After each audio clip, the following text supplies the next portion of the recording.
Isang mapagpalang araw ng November 27, 2024 sa iyo kabayan.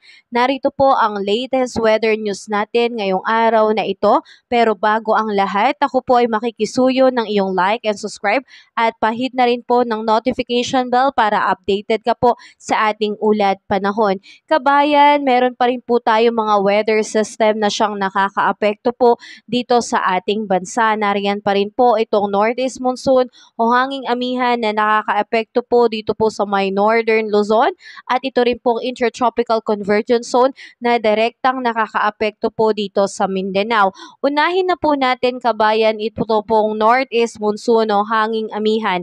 Ito po ay nakakaapekto ngayon sa may Cagayan Valley, Cordillera Administrative Region. So asahan natin kabayan po ang maulap na kalangitan na may kasamang pag-aambon at asahan din na malamig din po ang hangin na mararanasan natin dyan sa mga area na yan. Wala naman po itong significant impact. Samantalang kabayan, dahil po sa epekto nitong ITZC o Intertropical Convergence Zone dito sa Davao Region and Soc-Sargen, asahan ng pagkakaroon po ng cloudy skies with scattered rains and thunderstorm. Nandyan pa rin po kabayan ang impact na posible pong magkaroon ng mga biglaang pagbaha and landslide dahil po sa pagkakaroon ng heavy rain. At asahan din natin kabayan, dito rin po sa may area po ng Ilocos Region, partly cloudy to cloudy skies with isolated light rains po, mahinang pag-ulan lamang, dulot po nitong northeast monsoon, wala pa rin pong significant impact. At dito po sa atin, sa Metro Manila, at ilang natitirang bahagi ng ating bansa, asahan pagsapit ng umaga hanggang tanghali, mainit o maaraw na panahon po ang aasahan, pero pagdating sa hapon at sa gabi, partly cloudy to cloudy skies with scattered rain showers and thunderstorm. Tulot po yan ng mga localized thunderstorm kabayan. Kaya ingat pa rin po tayo dahil posible po itong magdulot ng pagbaha and landslide, lalo na po sa mga prone areas.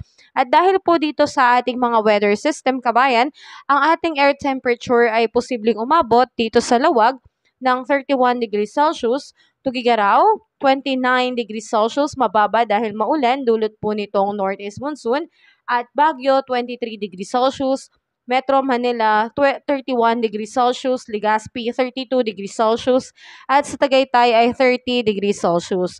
Dito naman sa may Calayan Island, aabot po ng 33 degrees Celsius, Puerto Princesa 32 degrees Celsius, Iloilo 32 degrees Celsius, Tacloban 32 degrees Celsius, Cebu 31 degrees Celsius, Cagayan de Oro 33 degrees Celsius, Davao 32 degrees Celsius, at sa may Zamboanga po ay 34 degrees Celsius. Sa kasalukuyan kabayan, wala naman po tayong nakataas na anumang gale warning signals sa ating mga baybayin, kaya malaya pong makakapalaot ang ating mga mangingisda.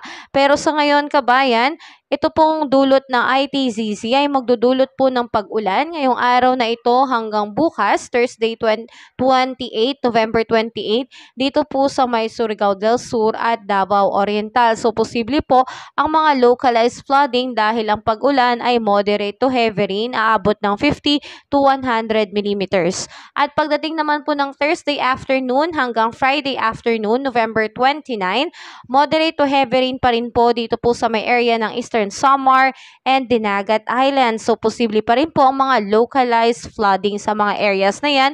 Kaya tayo po kabayan ay mag-ingat. At sa mga nagtatanong kung may bagyo na ba sa loob at labas ng Philippine Area of Responsibility, sa ngayon kabayan, klaro pa po, malinis pa po, wala pa po tayong binabantayan na anumang sama ng panahon sa loob at labas ng Philippine Area of Responsibility ngayong araw, November 27. Pero kabayan, meron na rin pong inilabas na tropical threat possible po na mangyari pagdating po ng first week po ito ng December. So inaasahan natin kabayan, makikita natin dito sa ating image na posible pong merong dalawang bagyo na papasok po sa loob ng Philippine Area of Responsibility.